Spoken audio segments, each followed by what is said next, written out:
The rain is fine and slow. The lamps are trimmed with gold. A little silver smoke turns softly in the cold. The waiter sets my tray beside the window bright. Your silhouette goes by and lingers in the light. Smoke in the lamplight rises where no word can stay, makes common hours drift away. Smoke in the lamplight. The cobblestones below shine dark as velvet seams. A phonograph nearby leans gently through my dreams.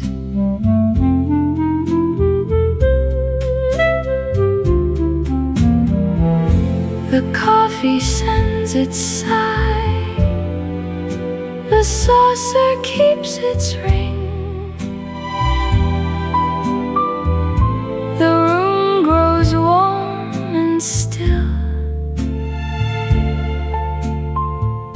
as if it heard you sing. No grand serenade was needed,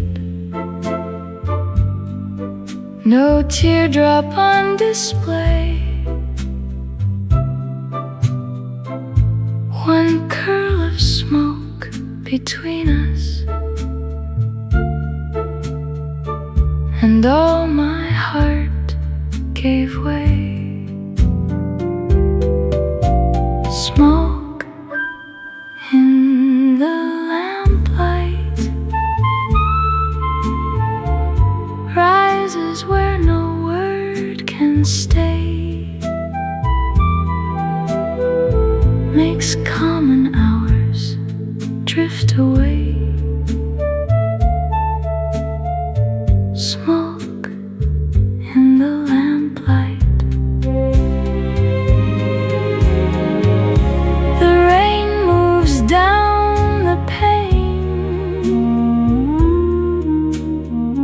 The room falls into grace,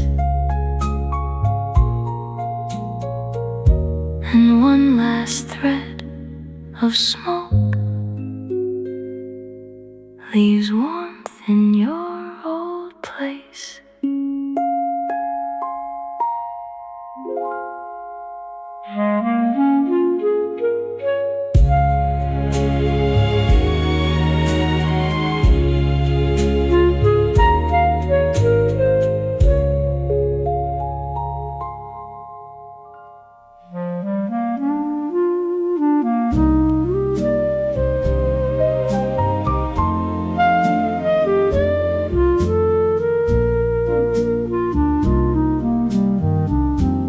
The exchange was lit by one desk lamp.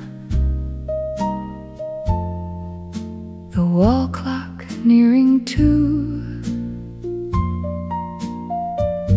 and rain along the tin roof seams kept tapping something through. You sat before the switchboard there, with pencils in a jar.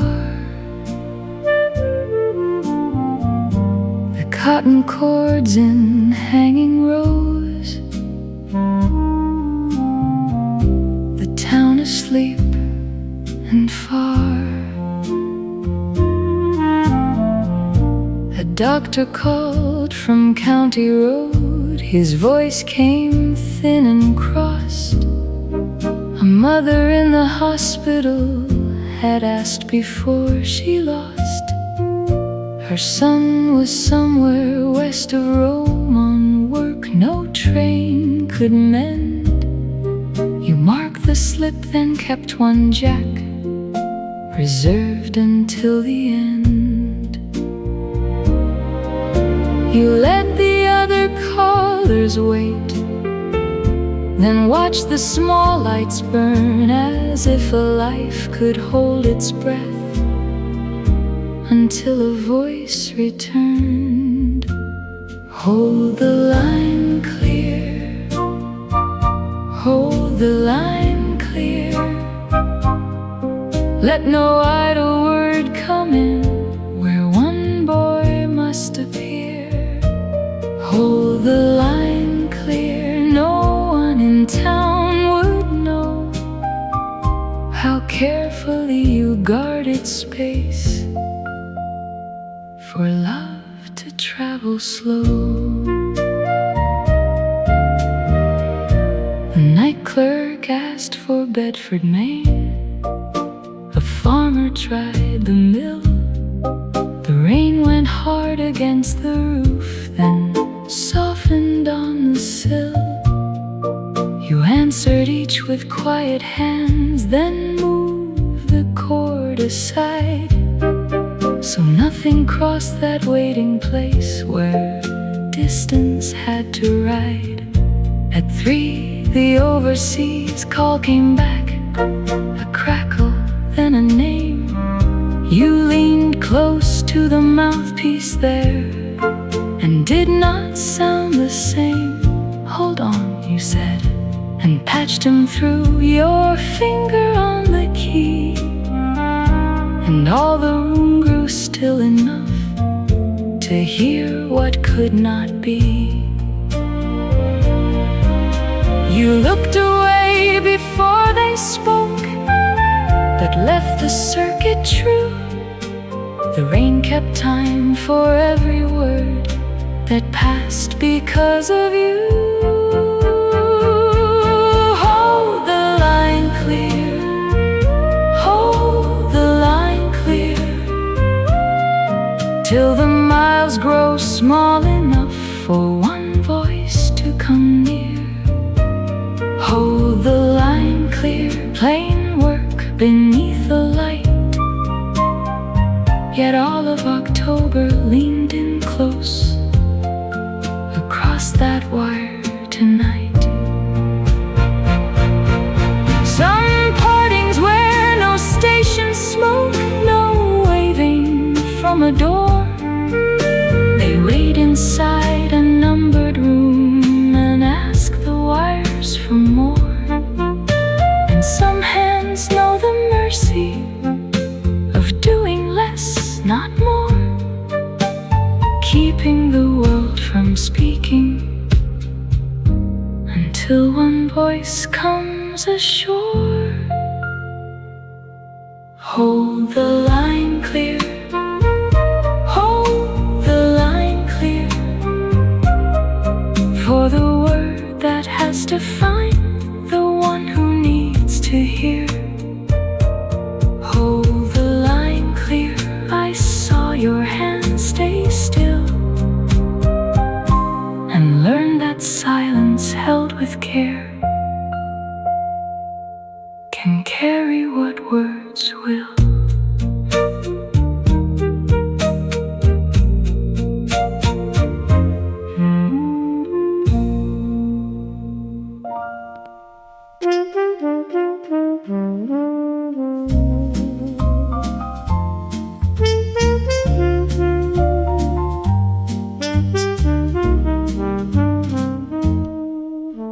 Twilight leaned on window glass, The cobblestones were bright. A phonograph behind the bar breathed low into the night. The waiter turned the corner lamp and set the chairs in line. The velvet kept a little warmth about your sleeve and mine. You rose as gently as a sigh and reached to take your hat. The rain was silver on the pane. I could not answer that. After the footsteps faded, the rain kept time along the stone and left the little room alone. After the footsteps faded, you crossed the floor in quiet grace, past marble, brass, and bread. A teardrop trembled near my lash, but never fully said. The door gave one reluctant sound, then shut the weather in. And all at once the empty chair looked wider than it had been.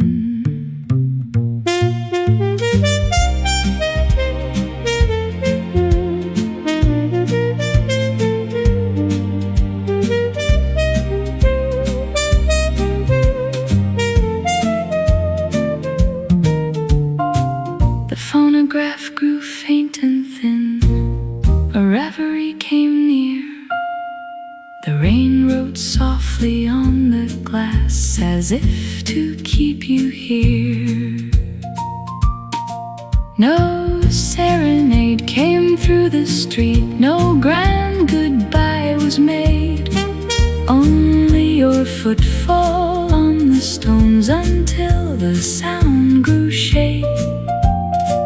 And then I knew how parting works, not always sharp or stern. Sometimes it leaves by little steps that never quite return. After the footsteps faded, the rain kept time along the stone and left the little room alone. After the footsteps faded, the waiter brought the bill at last. The lamps were lowered low.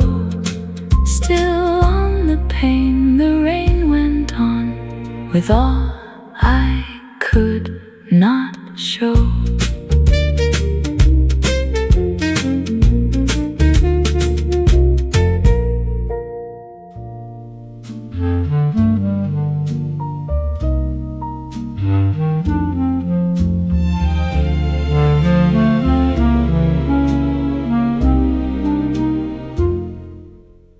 The Sunday lamps were brushed with gold.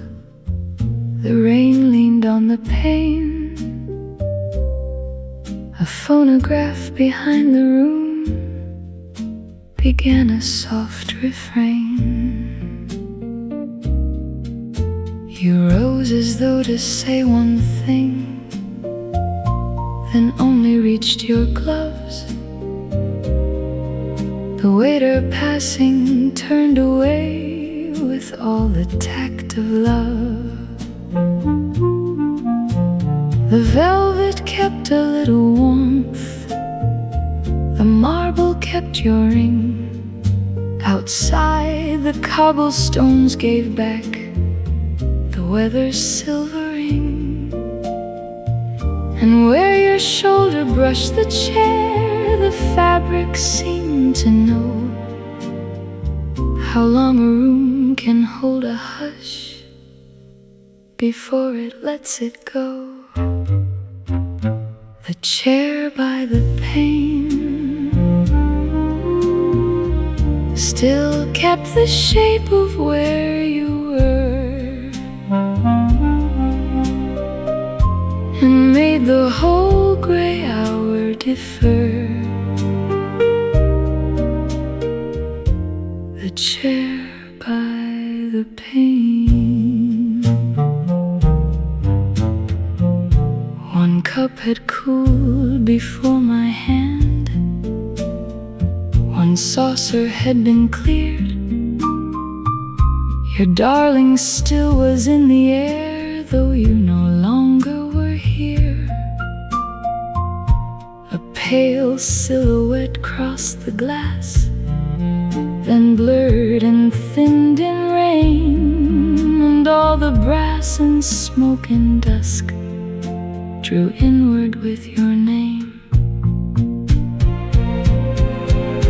I touched the chair you'd left askew. It answered not with heat, but with that strange and tender chill of something incomplete. No grand serenade marked the door, no teardrops sought the light. You only looked as if to stay, then folded into night. And oh, the quiet power of things that cannot speak yet prove how one small chair beside a pane can learn the weight of love. The chair by the pane still kept the shape of where you were, and made the whole gray hour defer. The chair by the pane. The old tune thinned to whispered dust. The rain grew fine and far. One dim reflection on the glass received a little star. And long after the lamps burned low, and long after the crowd grew thin, my heart went on returning there. The chair, the rain, the pain.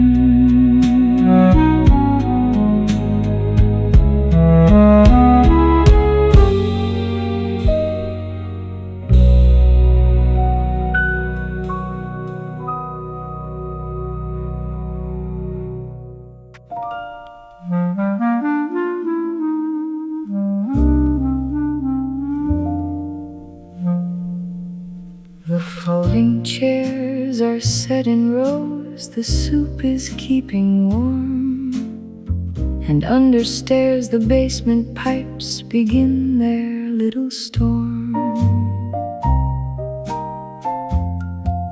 You stand beside the kitchen shelf with steam along your sleeve, a pencil tucked behind your ear, too busy to believe. The enamel pans are cooling down, the ladles hang in pairs. A stack of plates waits near the door for whoever takes the stairs. You taste the broth and lower salt, then stir it once again, as if the whole cold neighborhood were coming in from rain. The boys bring chairs from Sunday school, the old men move them back. A woman folds the tablecloth along its printed crack. You open up the recipe box and find the card you need, written small in someone's hand for cabbage, cream and seed. You read the corner where it fades, then smile and close your eyes, and set the card back where it lives among the cakes and pies. The card in the recipe box, soft at the edge from years of hands, told more than any silver dish of what a room understands. The card in the recipe box Not merely how much flour to take, but how to feed a winter hour and leave no one awake to ache.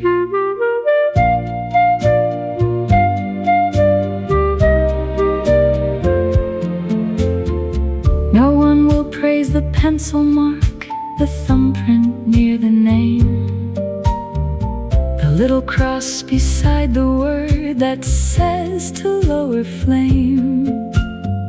Yet every supper has a past that stands behind the steam. Somebody's measure, somebody's care, still entering the dream. The card in the recipe box, placed back between the bread and stew, held all the quiet hands before that somehow worked through you. The card in the recipe box, plain as paper, worn and small, yet when you closed the wooden lid, it seemed to bless us all. The supper bell is rung upstairs, the basement fills with feet, and in the box the old card rests, still warm from being read.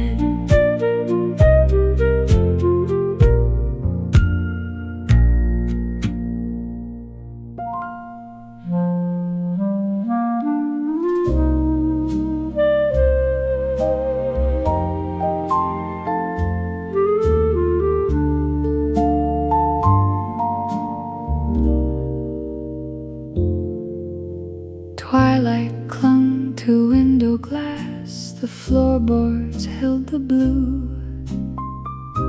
A magnolia breathed below where dawn came slowly through.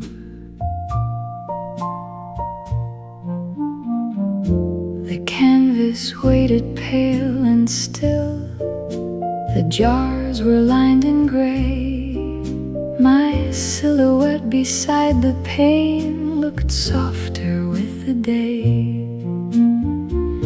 No phonograph, no footstep yet, no word had touched the air. Only the brush, the folded rag, and morning gathering there. The petal in the water lay white within the little bowl,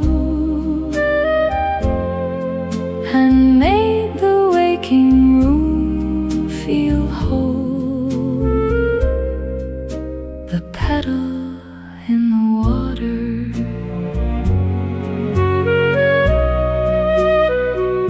It must have drifted from the branch and found the sill by chance. A teardrop trembled near my hand, then vanished in its dance.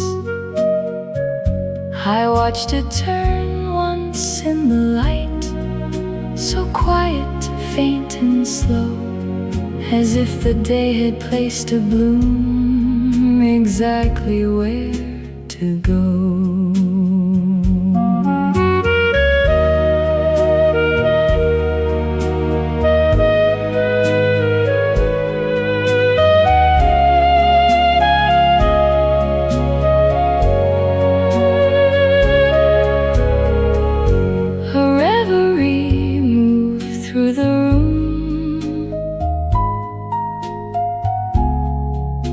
Rooftops lost their blue. The starlight left the upper panes and let the gold come through. No serenade came through the street, no banner met the sky. Only a flower in rinse water and one awakening sigh. And then I knew how beauty comes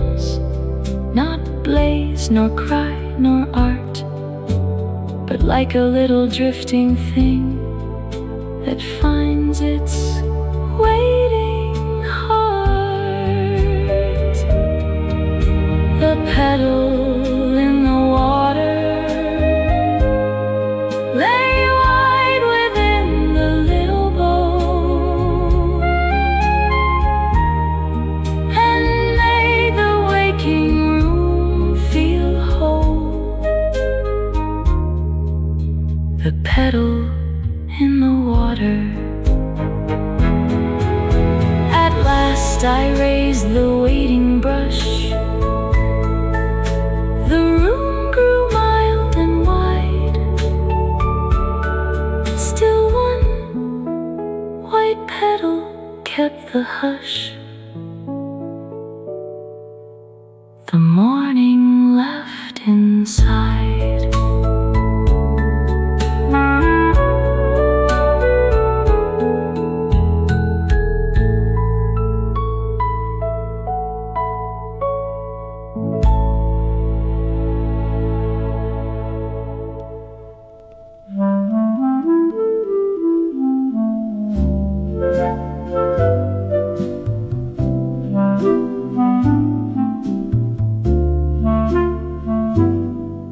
The window kept the city warm.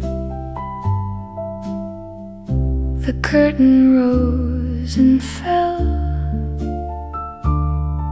One yellow bar from out the hall lay on the floorboard still.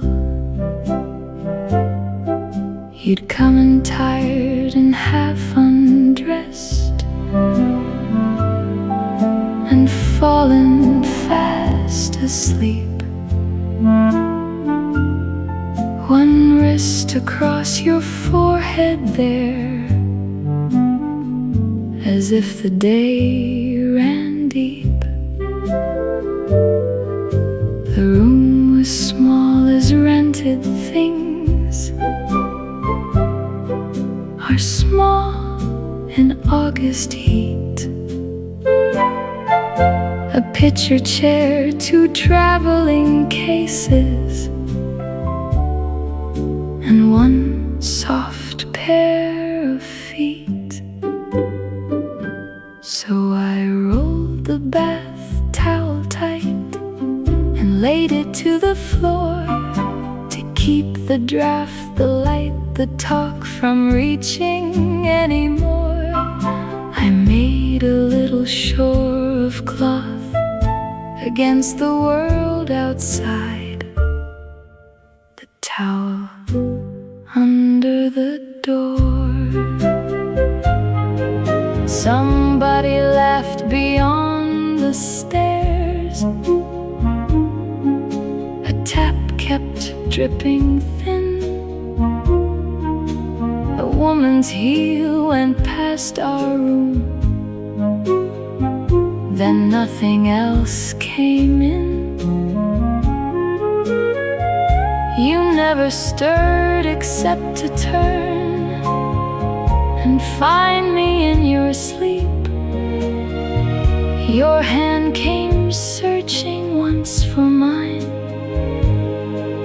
and settled there to keep. No vow was spoken in that heat. No moon made silver news. Only a plain white hotel towel and one thing I could do for love when it has had no ease and money's running poor. We'll make a kingdom out of less than most are looking for. So I rolled the bath towel tight and laid it to the seam, and all the hallway with its lamp stopped just outside our dream.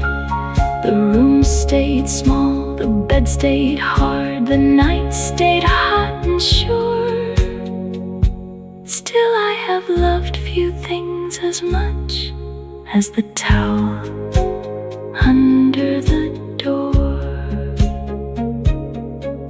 By morning, it was only cloth beside a scuffed-up frame.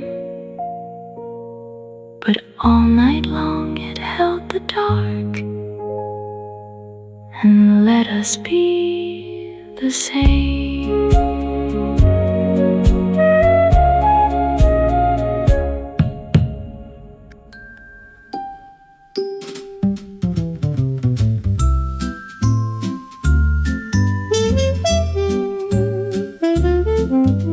The picture led us out at 10 in Faces, woolen light. The usher drew the velvet rope, the lobby lost its bright. A paper cup went skimming by, one poster curled at edge.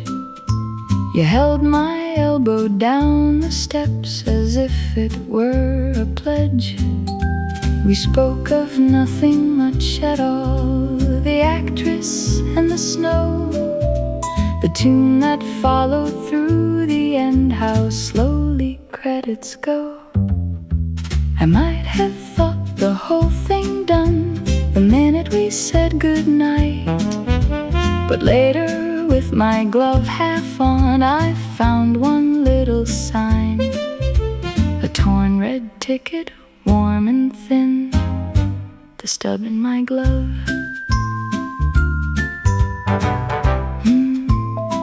You must have slipped it in just then, when helping with my coat, between the kid skin and my wrist, without a word or note. The street had nearly emptied out, the chemist's lamp burned green, and all at once the common block turned tender as the screen.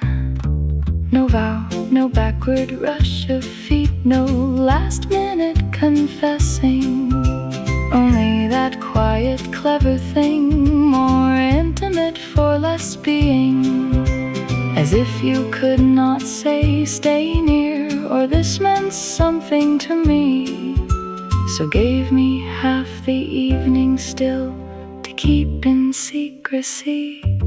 I stood beneath the dying bulbs, too late for pride, too soon, with that small scrap against my palm, like paper holding moon. And ever since, when nights let out and laughter leaves the groove, I think how much one hand can hide, the stub in my glove.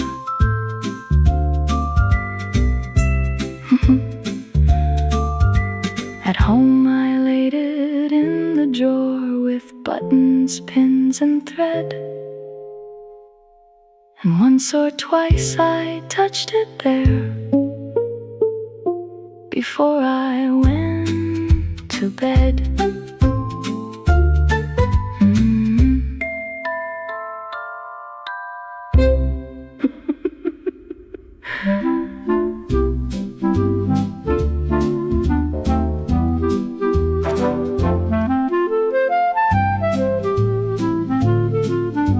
The dining room was nearly clear, the toast rack wearing crumbs, and somewhere past the pantry door the kettle talked in hums.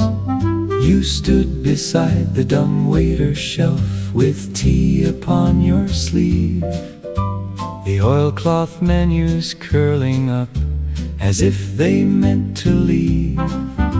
A tourist asked for marmalade, a child upset his spoon, and June came through the seaside glass with salt around the noon.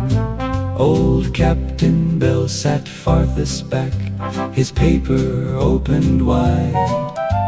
He read the shipping column twice and kept the world outside. The breakfast gong had sounded once, then faded down the stair. He never raised his silver head, he simply stayed in air. You looked across the thinning plates, then touched the little brass Not sharply, not impatiently, but clear enough to pass. One ring went through the sugar bowls, one followed soft and near. He folded down the paper then, as if the room came clear.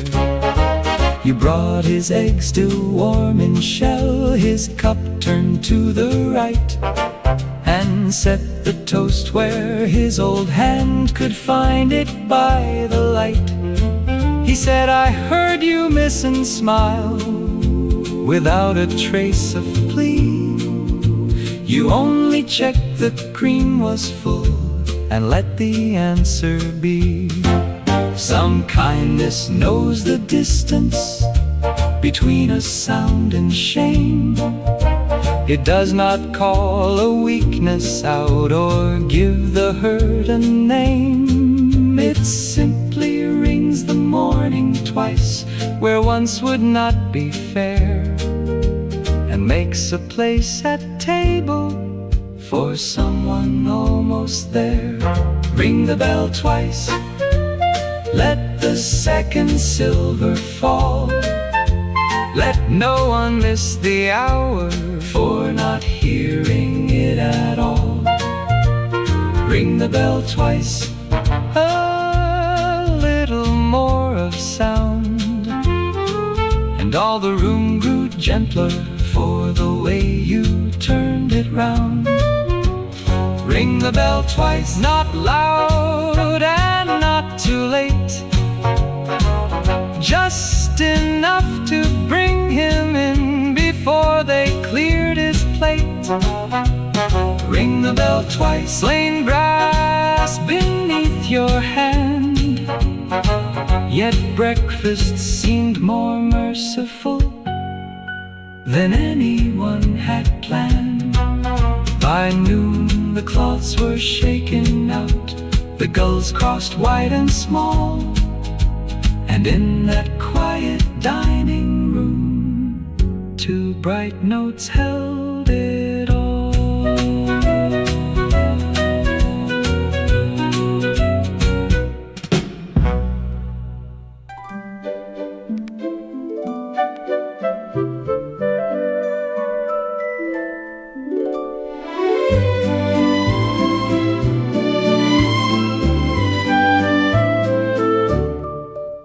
By 7, all the stools were filled with caps, lunch pails, and thread.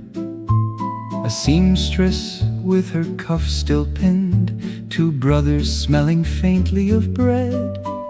You wrote the date up in the corner, turned and tucked one strand away, then sounded out the longest word as if it wished to stay.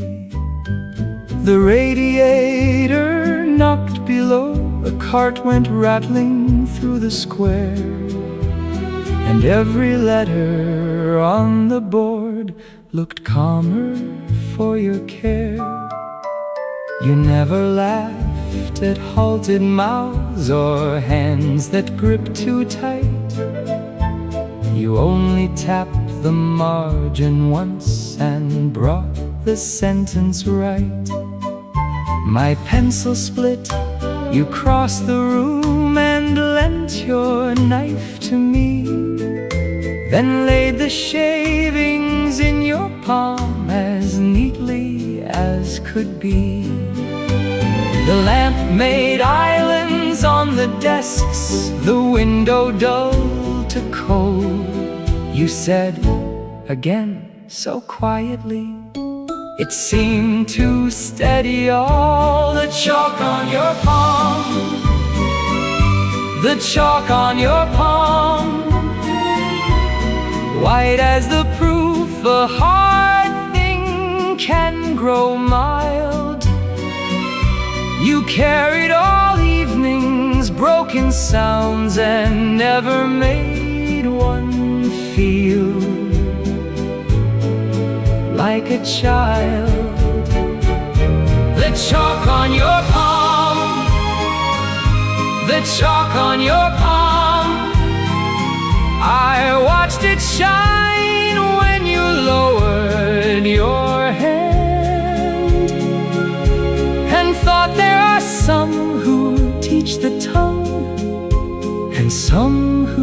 teach a man to stand. Years may leave their sums unpaid, their rent due sharp, their winters long, yet one clear word correctly kept can set a crooked day less wrong. And what you brushed from off the board did not quite vanish with the line. It stayed upon your sleeve and skin, a little patience made visible.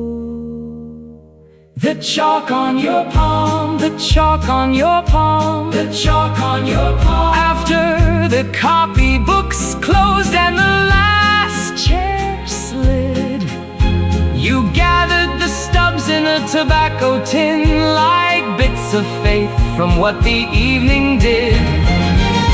The chalk on your palm, the chalk on your palm, no jewel could have seemed half so fine. For I went down the darkened stairs with half your brightness on my mind. The grocer barred his lower door, the hallway smelled of apples and coal, and on the rail where your hand had passed, one pale mark rode with me home.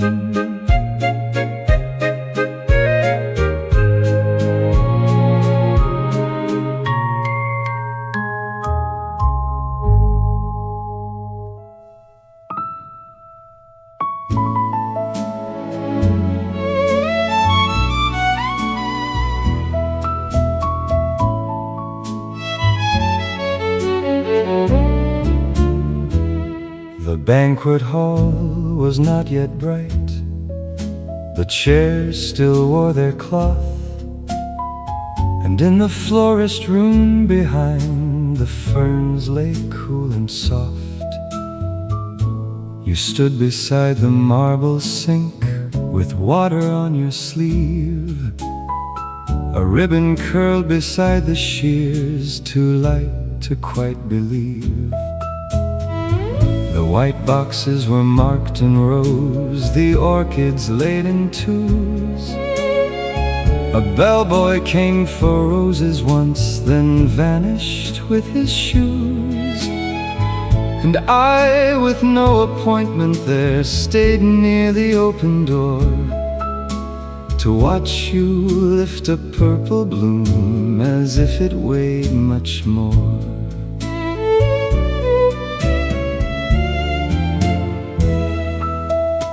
The gentleman from table 9 came early, coat in hand, his cufflinks bright, his manner smooth, his smile too well planned. You chose the pin from off the tray, then held the lapel still, and leaned just close enough to work the stem against the twill. He thanked you with a little bow, you only turned away, then checked the ribbon on the box for Mrs. Calder's spray. I said I came to ask the time, though clocks were everywhere, and felt the room grow smaller round that orchid in the air. The pin in the corsage, silver through the green, held one flower near his heart, where mine had never been. The pin in the corsage, I watched your fingers stay, and wondered why a careful touch could take my words away. It was not jealousy, I thought, only June behind a wall, only polished hotel doors, only footsteps in the hall. Yet some small ache will find its proof in what the eye has seen, flower fastened for another man, and no place left between.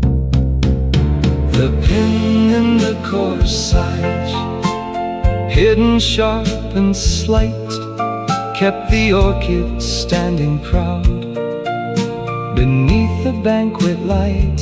The pin in the corsage, no promise, no embrace, only your hand making beauty hold on someone else's place. The door swung wide, the music rose, the white boxes grew few, and on the tray one silver pin lay waiting, bright and blue.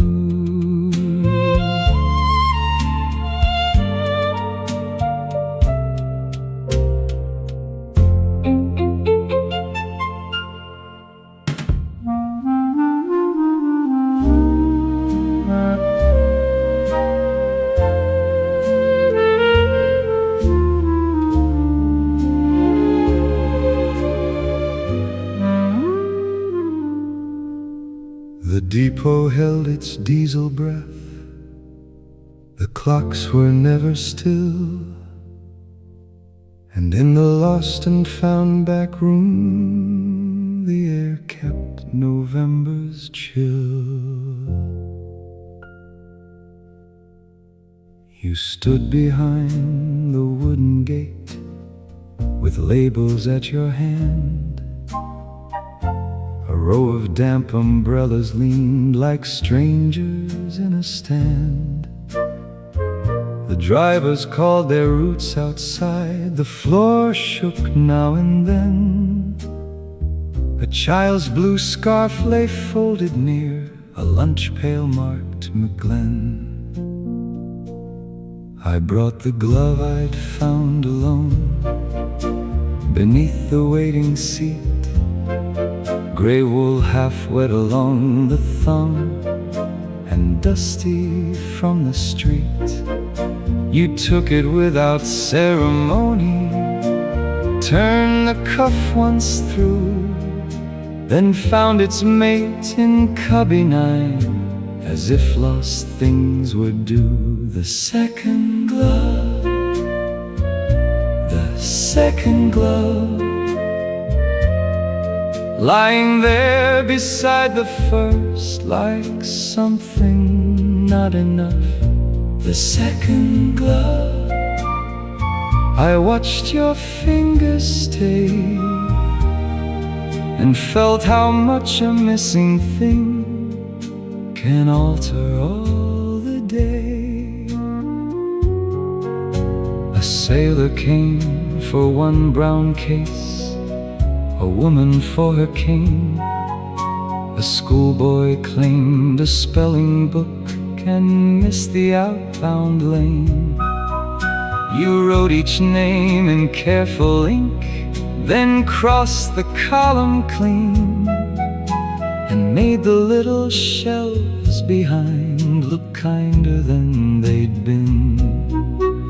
When no one came to claim the pair, you wrapped them in a sheet and set them near the counter lamp, away from mud and feet. I said the owner might return. You said most people do, and all the buses taking leave seemed carrying me from you. I had no reason left to stand beside that office rail. No parcel lost, no question more, no coats, no hats, no mail. Yet there are rooms where absence learns the shape it meant to hide. Two gloves together on a shelf, and one man left outside. The second glove, the second glove, warm from no hand anymore, yet faithful to enough. The second glove, you placed it palm to palm and made a pair of empty things look almost safe and calm. The last bus coughed toward Mercer Street. The depot lamps came on, and on the shelf behind your chair, those gray gloves waited, gone.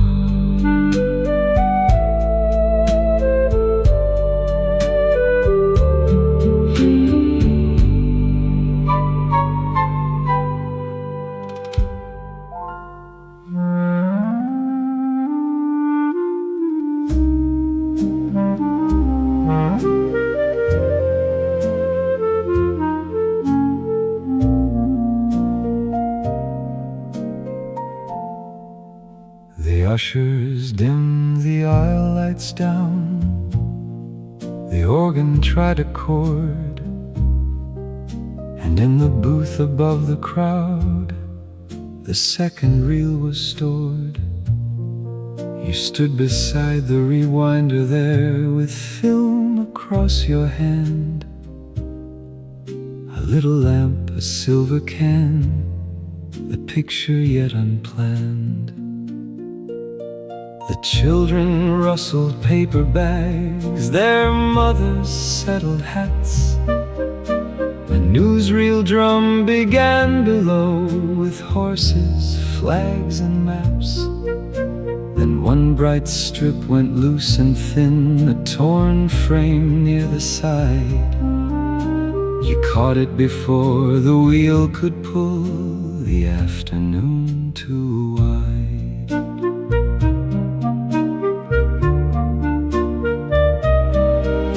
You trimmed the edge with careful shears, then brushed the dust away, and laid the broken inches flat where all the shadows lay.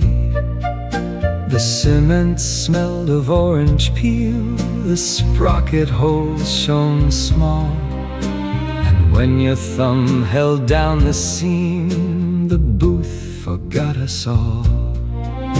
I had come up to ask the time, or so I told myself. My ticket stub was folded twice and warming on the shelf. You did not turn, but softly said, "Hold still until it dries." And all the moving world below was waiting for your eyes. One clear splice, one clear splice. Nothing anyone would see when Faces filled the light. one clear splice. Yet when the reel ran through, a broken moment crossed the screen, as if it always knew.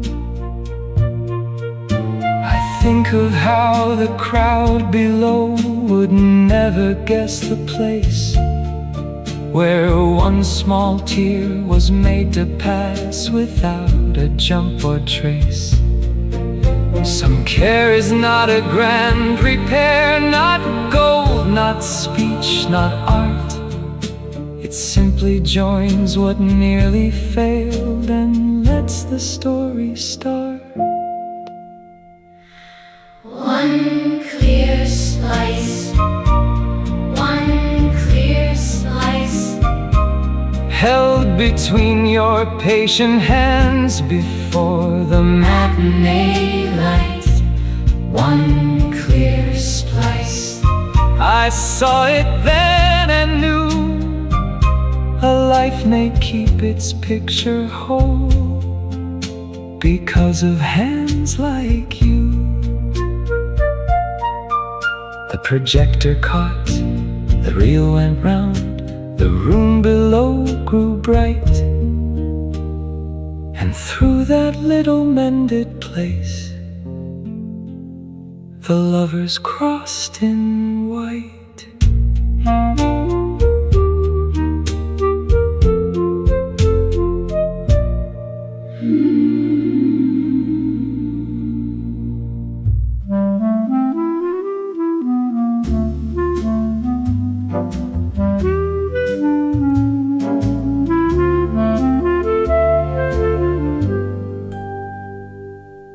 Twilight had left the window glass, the cobblestone shone blue. A little bell gave one soft sigh and pulled the dark streets through. The velvet kept the carriage warm, the brass rail held the light. My silhouette beside the pane looked thinner in the night. One woman left with parcel string, one man with coat and cane, and all at once the city grew like fog upon the pane, the fog on the pane kept all the lost streets drifting by and made them softer to the eye, the fog on the pane.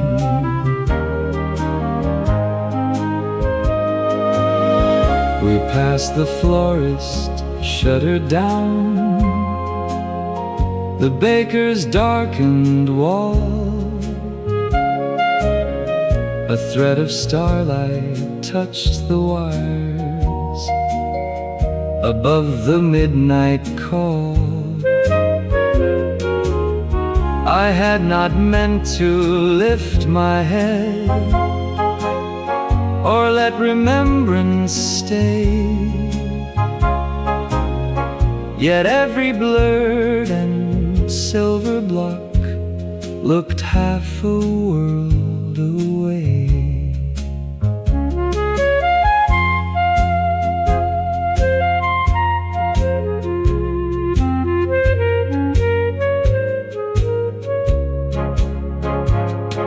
The bell grew small, the windows dim, a reverie came near.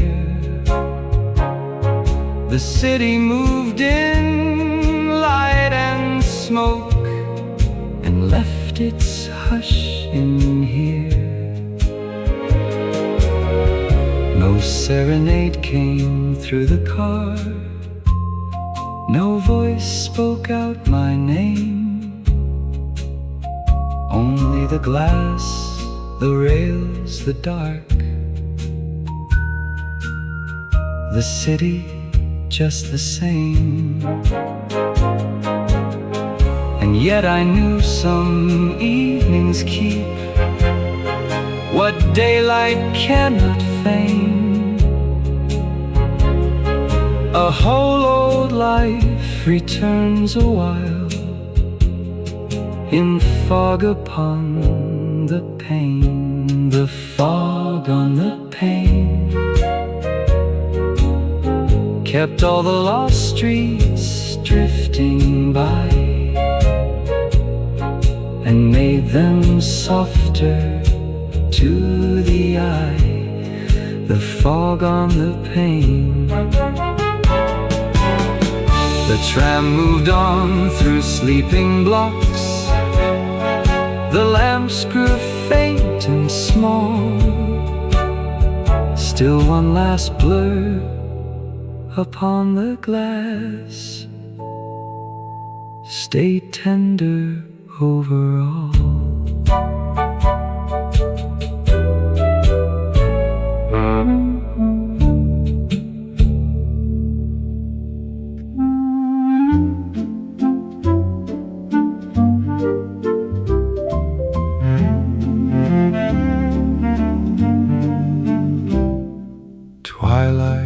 rested on the frames. The lamp rehearsed its gold. The phonograph with patient grace unfastened from the cold. You did not ask me for the dance. You only crossed the room and drew my chair a little back, as if to lift the gloom. The velvet curtains kept The rain, the grate kept back the blue, and every little thing we owned grew hushed to look at you. Then when your fingers touched my sleeve, So lightly, with a sigh, the years we never thought to name went quiet by and by. The evening learned your name from how you moved, not what you said. From lamplight on your silvered head, the evening learned your name. The teacups had gone pale with steam. The embers breathed in red. You smiled and said, my darling heart, the way you always said. No miracle had crossed the rug, no bright occasion shone, unless one counts the tender grace of never being alone.